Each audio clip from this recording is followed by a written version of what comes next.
So today's title is Understanding Stress and Reclaiming Calm. Incredibly important to, make it through our more stressful days, of course. And so, how I ended up getting here, as shared, I am a board certified family physician. I spent nearly 20 years at the Cleveland Clinic, originally from Michigan, so don't hold that against me.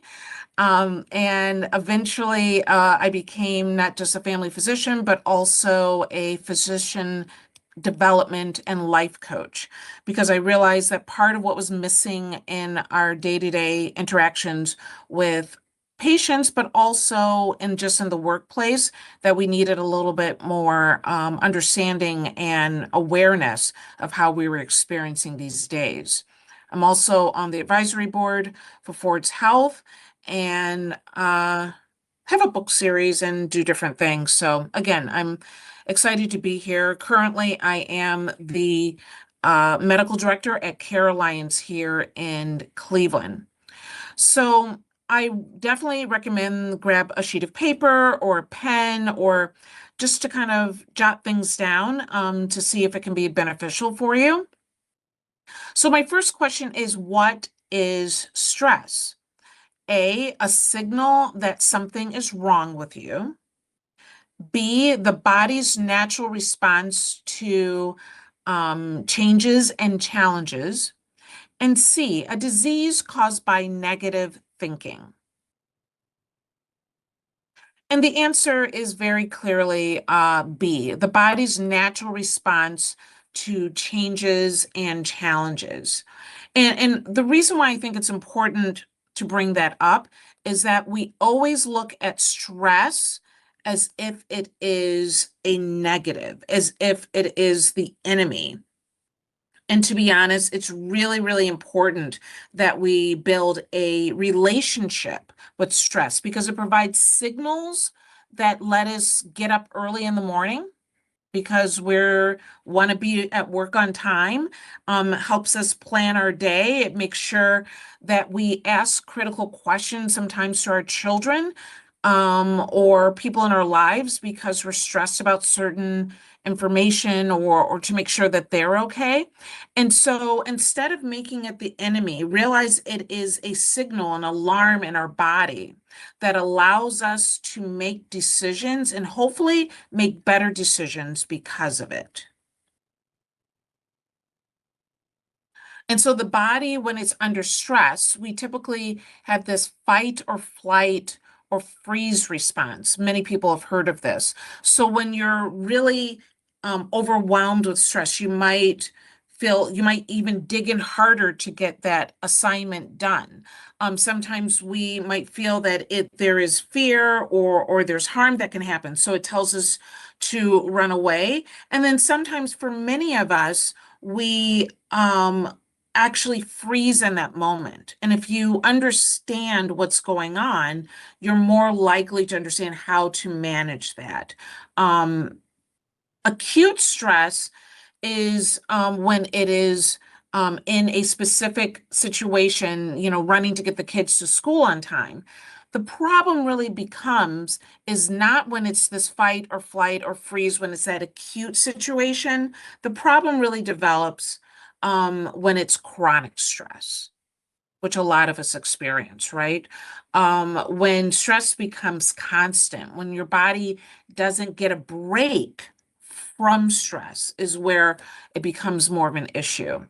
The alarm is on all the time in our body, even when there's no emergency, because our body has gotten used to working at that level. And that's when we talk about cortisol and adrenaline levels being very high. And that's when it starts to affect our sleep, our mood, our blood pressure, and even our digestion. So that's why it's really important to distinguish between the acute situation that makes sure that we get the kids to school. But if you start to realize that you're constantly in this hyper increase emotional intensity all the time, that's when we have more of an issue. It's important to reframe it. So I like to remind people that stress isn't the enemy. Like I said, it's information for our body. It's your body saying something needs more attention, and we shouldn't ignore those signals. The goal isn't to eliminate stress completely. Otherwise, we'd never get a whole lot done. It's to learn how to listen and to respond to it accordingly.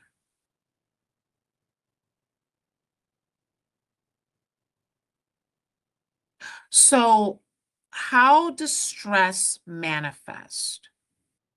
So many times when we're talking about chronic stress, and we're all very different in how it exudes, right?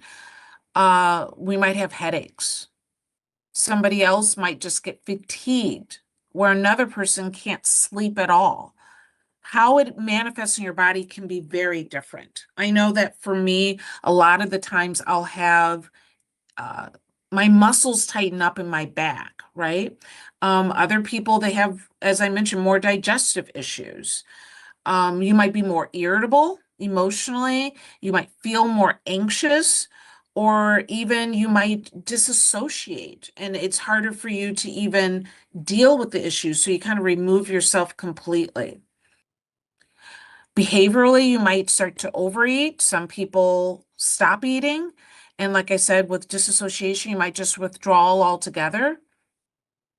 And so, where do you feel stress in your body? It's really important to know so that when you feel it, when you realize what's going on, sometimes you actually are more aware of these physical, emotional, or behavioral responses more than you're actually aware of the stress itself. So ask yourself right now, where do you feel stress in your body? Where do you feel tightened muscles? Where do you feel tension? Where do you feel uncomfortable? Like recognize, where do you feel stress in your body?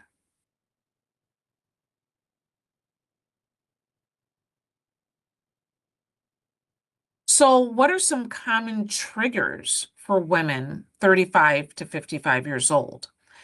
And I say this because we often have similar life experiences, and understanding that this is an expected response when we're going through these things. Caregiver fatigue is a very real emotion. And whether it's taking care of your children or taking care of an elderly loved one, a partner that might have cancer, caregiver fatigue can be absolutely exhausting and often is accompanied with guilt because we feel that we shouldn't be fatigued. We shouldn't be irritable. We shouldn't, but that is the stress of the role that can develop. And it is information telling your body, telling your brain that you need a break. So it's important to pay attention. Finances clearly is an issue that develops and can be very stressful for people. For many, work-life balance, taking care of children or loved ones and being able to manage the expectations at your job can be difficult. And even hormonal changes as we get older and our bodies change, people going through perimenopause, it can be difficult to understand in how your body responds to it, and that in itself can become a stressor. Some more internal pressures you might experience can be if you're a perfectionist. You want to do well and you give yourself no grace along the way. That in itself can produce more cortisol and more stress in your body. So it's important that we pay attention to these different aspects so that we understand what is going on and why, and to be able to create the boundaries that we need to be able to take care of ourselves clearly. So, one practice that I think can help, and I want to provide additional information about it, is breathing practices. We often say, oh, take a deep breath. And when you're stressed and you're overwhelmed, sometimes that's the last thing you're thinking about. But not only does it allow you to calm your parasympathetic nervous system, it actually balances out the level of oxygen to CO2 in our body. For some people, if we're very stressed and excited, sometimes we're blowing out so much oxygen and we're actually depleting ourselves. For other people, sometimes, and I'm guilty of this, when I'm really stressed, I tend to hold my breath and I have an increased level of CO2 building up. So when you do this breathing exercise where you inhale for 4 seconds, you hold for 7 seconds, it helps to start balancing out that parasympathetic and those CO2 and oxygen levels. And then you exhale for 8 seconds. It allows you to get that CO2 and oxygen levels back into balance. It starts to bring our parasympathetic system back into activation. And so your breath is your built-in calm button. Okay. And so if you're trying to figure out what is that parasympathetic nervous system, that calming system in your body, think about the feeling you get when you're holding a newborn baby, that calm and centeredness that comes over you, or you're holding, a small bunny rabbit or kitten, this calm that comes over your body. It literally changes the hormone levels in our body and brings a level of relaxation. It allows the muscles to loosen. It allows our breath to come back into balance. And so doing a breathing practice when we're starting to feel stress, taking breaks within the day to do a breathing practice and doing it not just once, but doing it in groups of 3 or 5 can then bring your parasympathetic system back, allow you to absorb information better. Sometimes we're rushing, rushing, rushing. You don't remember what your coworker just said. You have to run back and find out. You don't remember even what you walked into the room to do. And you have to kind of go back. It's because our bodies are too excited. We're experiencing too much stress. So being able to stop and do a breathing exercise can be beneficial. So even taking a moment right now, and if you have the ability, closing your eyes, if you're listening to this while you're driving, please don't. But if you can take a minute, kind of calm your body down, ground yourself to the ground with your feet flat on the floor, and take an inhale for 4 seconds. 3, 2, 1. Now hold that breath. 6, 5, 4, 3, 2, 1. And now exhale. 7, 6, 5, 4, 3, 2, 1. I will tell you, when I first started doing yoga, which I'll mention that as well in a little bit, I couldn't manage to even get a deep breath in. I was so stressed out when I first started. It was hard for me to even exhale for that amount of time because everything was so tight within my body. I was so stressed out. Just doing this was so difficult. And so if you're finding it to be difficult, don't let that bother you. It's called a practice for a reason. And so continue to try this and take breaks during the day so that you can recenter yourself. And actually, it'll allow you to be more present.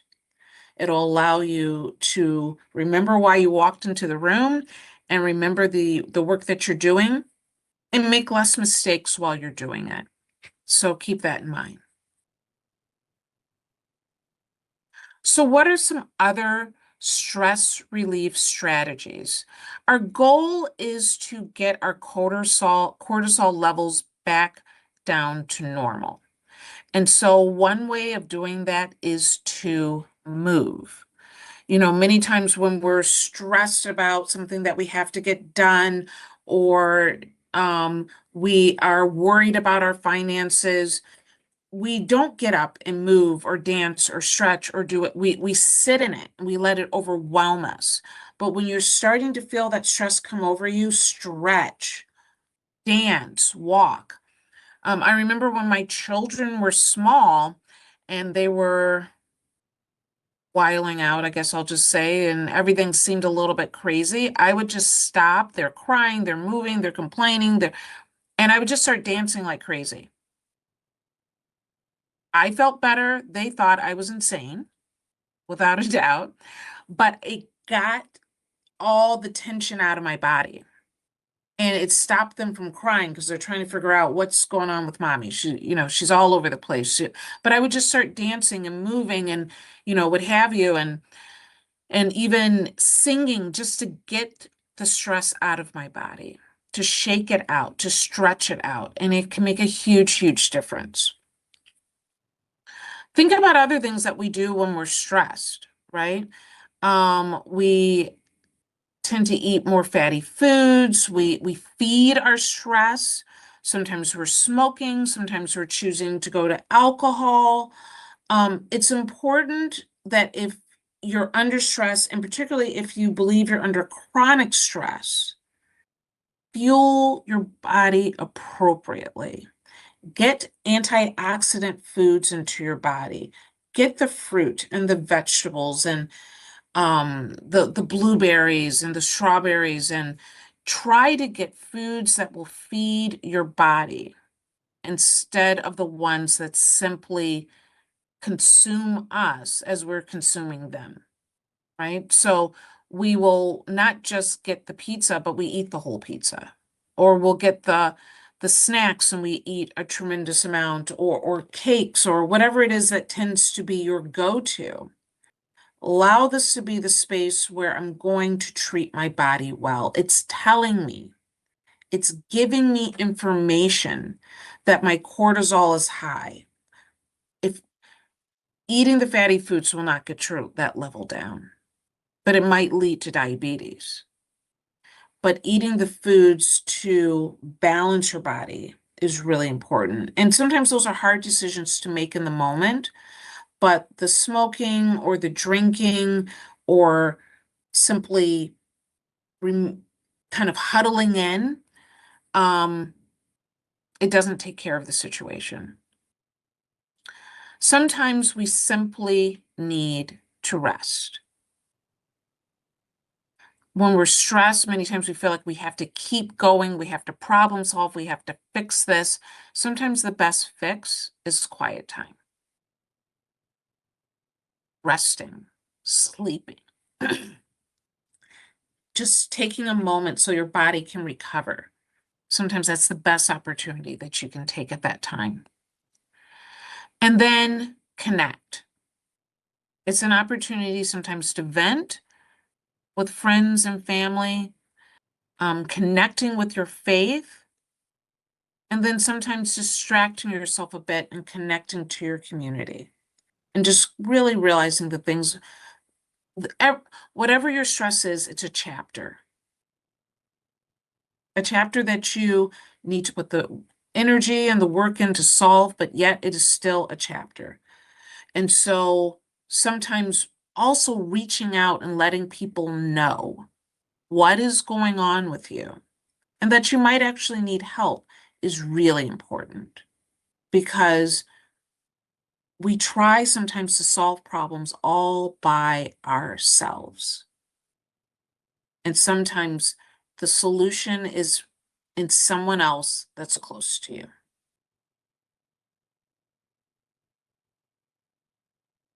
So my background is psychology. Obviously, I'm a family physician. I spent quite a bit of time in medical cannabis dealing with our sickest patients. And so I do truly believe in plant medicine, incorporating it with our pharmaceutical options so that people have options that make sense for them. Okay. And so more holistic options is being mindful, being present. And sometimes it's a hard thing to understand when things are going 100 miles per hour.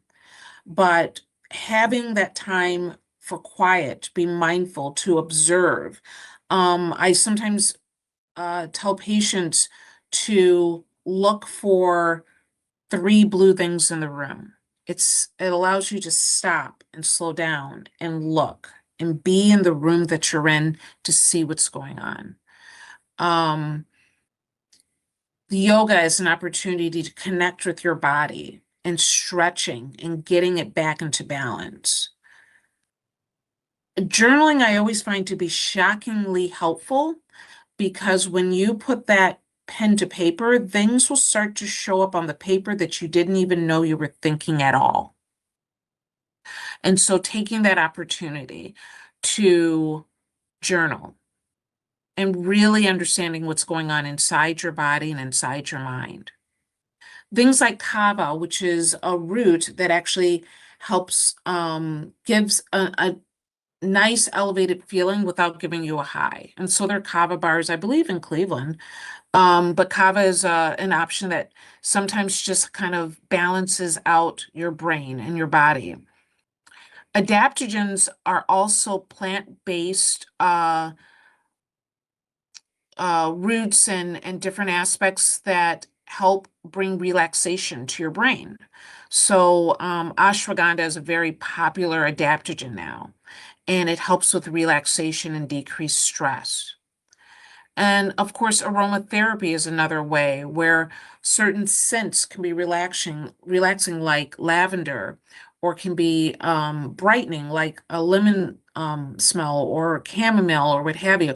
It's an opportunity to kind of bring in these aromas or essential oils that help work in our brain. They have medicinal qualities that can help balance you out as well. So some people want to wish stress away, but what I'm challenging you to do is work it away, balance it away, um, self-care the stress away so that you can then start to feel more like yourself. Clinically, I will have patients that will use antidepressants, obviously for depression and for anxiety. But I also have patients that use antidepressants simply for increased stress. They might be going through a divorce. They're struggling with their sleep and their body feels kind of out of whack. They're overwhelmed.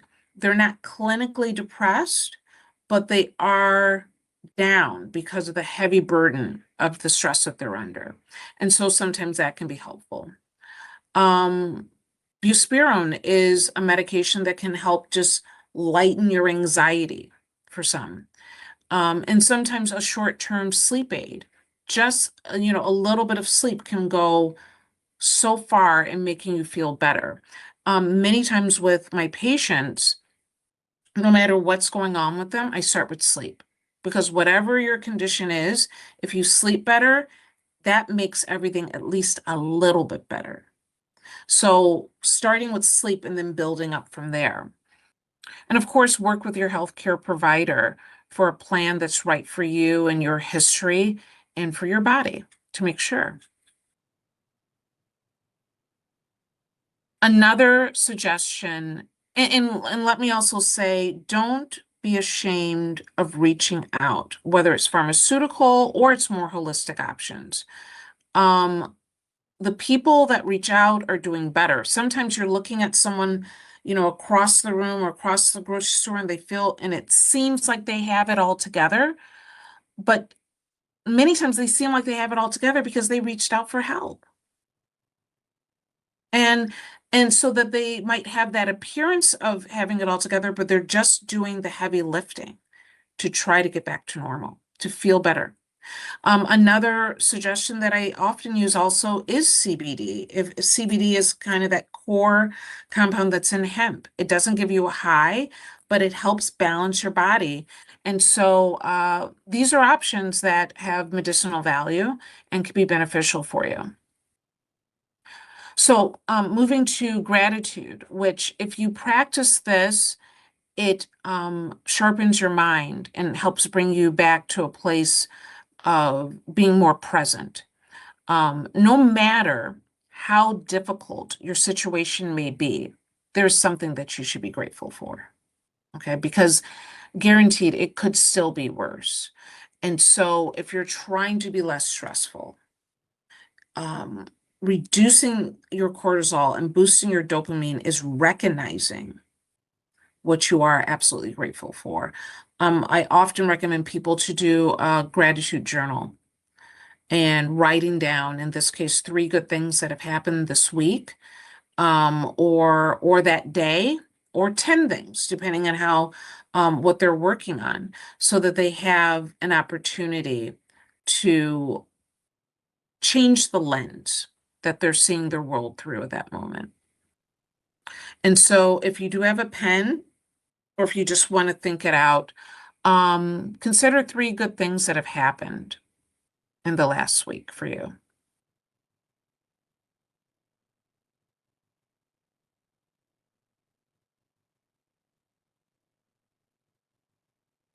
And another option, whether it's good friends or whether you're doing working with a therapist or doing something more on social media, and keep in mind, social media can sometimes be the culprit of our stress. Um, but sharing with a group, sharing with a good friend, sharing um, with others that might be having similar experiences, helping you remain grounded and grateful is important.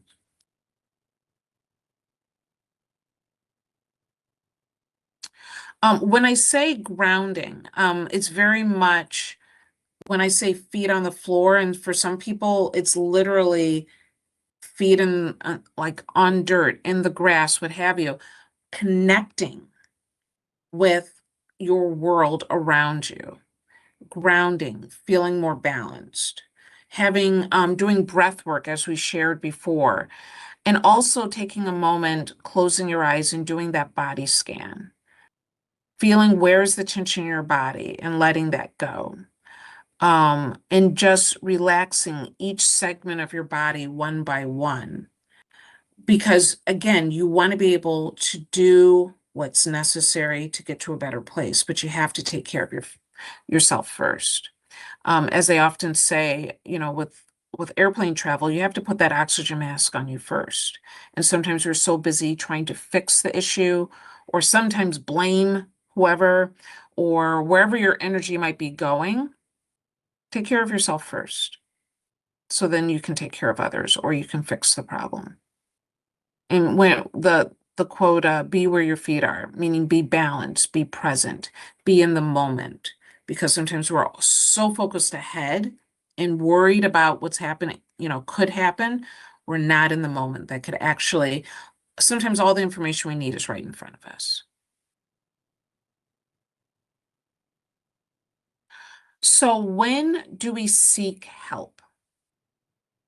When that feeling of stress, and the burden that it creates starts to grow into more anxiety, nervousness, more intense withdrawal.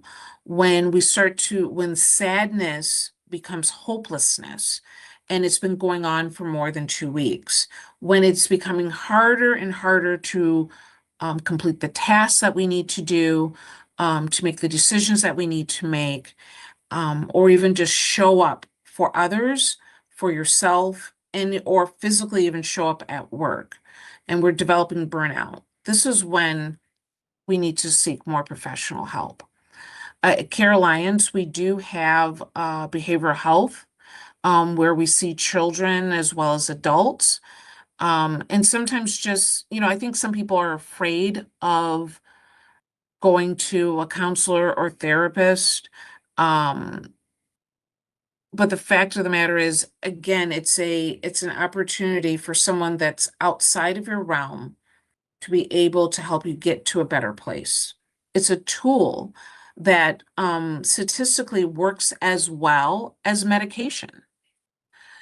So if you're slow on starting medications, then definitely do therapy. And if you're more aimed towards medication, don't think that therapy might not be a great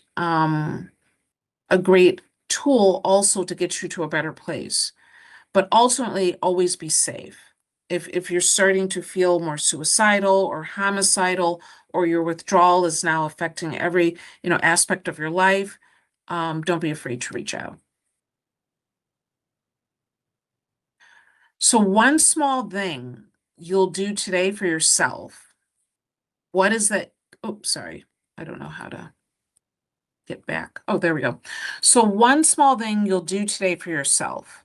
So in the midst of solving all the world's problems, which it feels like when we're under quite a bit of stress, make sure you're doing that one thing that makes a difference for you. Make sure you do that one thing that makes you acknowledge yourself so that um, it is so that you realize that you are putting your energy to go to a better place. And a lot of people say I'll treat myself or I'll do something good for myself when I fix this, when it's over, when the project is completed. Sometimes we need to treat ourselves and acknowledge ourselves and the hard work that we're putting in difficult situations along the way. So I highly recommend um, seeing and acknowledging yourself along the way. It doesn't have to be something that you buy.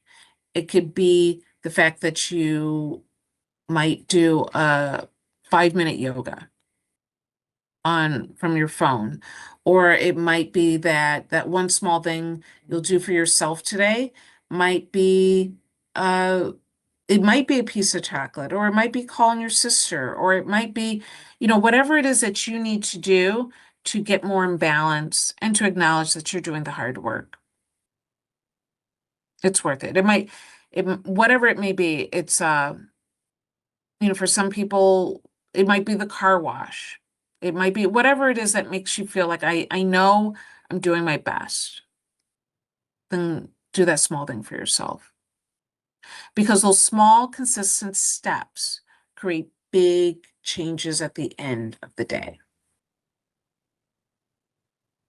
So you may not control all the events that happen to you, but you can decide not to be reduced by them.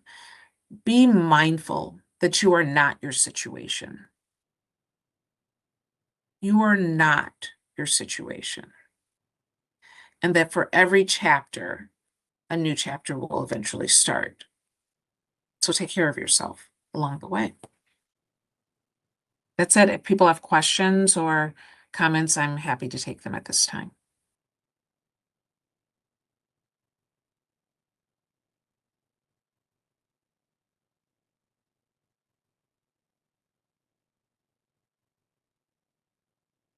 Okay. Do you want me to stop share?